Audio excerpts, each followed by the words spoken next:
అందరికీ నమస్కారం. మన భక్తి మార్గం ఛానల్కి స్వాగతం. 2025 కార్తీక మాసంలో ముఖ్యంగా 4 ప్రధాన నియమాల గురించి తెలుసుకుందాం. ప్రతిరోజు స్నానం. ఉదయం సూర్యోదయానికి ముందే లేవాలి.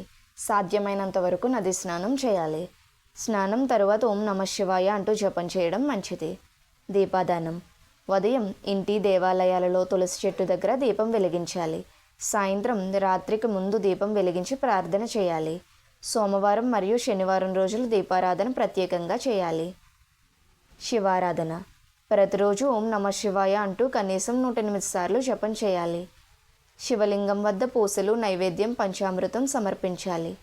సోమవారం రోజు శివపూజ అత్యంత శుభప్రదం. తులసి పూజ. ఉదయం తులసి చెట్టుకు నీరు పోసి పూలు సమర్పించాలి. సాయంత్రం దీపం వెలిగించాలి.